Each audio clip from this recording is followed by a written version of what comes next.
Les artistes au jardin est un rendez-vous organisé régulièrement chez Maryvonne Brulon, où se trouve son atelier de verrerie. Faut dire que ce jardin extraordinaire, situé à quelques pas du village de la Couarde, a de quoi inspirer les artistes tant les lumières inondent ce lieu très propice aux expositions. Cette année, Fanchon et Xavier Barthes exposent leurs créations aux côtés des fidèles vanniers et de la céramiste Sylvie Baudet-Costa. Île de Rétévé est donc allé dans ce jardin unique pour rencontrer ces deux femmes géniales, à savoir Fanchon et bien entendu la maîtresse des lieux, Maryvonne Brulon. Chaque année, j'avais pris l'habitude d'inviter des amis artistes parce que je sais que les conditions sont extrêmement difficiles pour eux et que là c'était quelque chose de convivial et de gratuit entre nous. Et puis c'était un décor magnifique. Absolument, donc j'ai beaucoup de travail dans ce jardin, mais ce jardin mérite aussi de recevoir des manifestations sympathiques. Et c'est un jardin qui s'y prête bien. Tout à fait, parce qu'il y a différents angles. En fait, j'ai pris conscience aujourd'hui que j'avais 5 petits coins en fait, de jardin qui ont chacun leur personnalité. J'ai invité les vanniers qui étaient déjà venus, ça fait 1 ou 2 années, et qui ont plaisir à présenter leurs pièces et qui sont très appréciés. Ils ont beaucoup de fantaisie dans leur panier, etc. Et puis j'ai invité une amie céramiste également qui a fait des nouvelles pièces sur le thème de la mer, qui était là l'an passé également.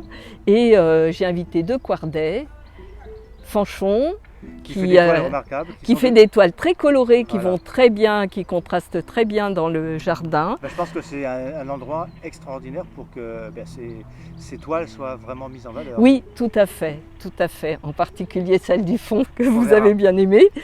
Et puis j'ai invité Xavier Barthes.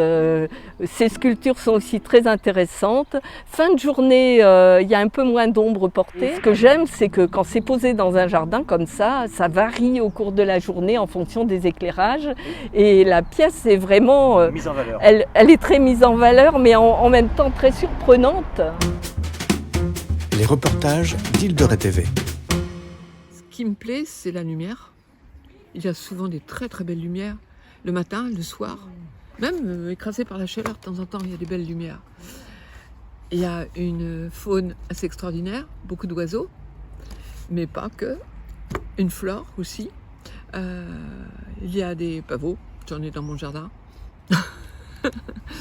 Il y a beaucoup de choses. Il y a les marais salants, il y a beaucoup de choses. Et les gens aussi, des gens qu'on peut rencontrer. Et donc vous créez surtout des toiles qui sont liées, qui représentent la nature. Et la couleur en fait, oui, des couleurs et puis, assez mais vives. Actuellement, je peins des choses un peu différentes, comme le tableau qui est là. Disons, je peins des jambes, je peins des têtes, en fait c'est moi que je peins, je crois. J'ai toujours croqué, j'ai aimé Modigliani, Bonnard, je crois que j'ai toujours aimé ça. J'ai vendu des grandes toiles représentant les coquelicots, parce qu'on a la chance parfois d'avoir des champs de coquelicots magnifiques. Mais c'est volatile, ils passent d'un endroit à un autre. Peindre, danser, vivre. Ouais, vivre, ouais. On ignore encore si l'année prochaine, Maryvonne continuera d'ouvrir ses jardins aux artistes. Quoi qu'il en soit, sa démarche reste un très beau moment de convivialité, de partage et de plaisir visuel dans un lieu unique. Et ça, c'est le plus magique.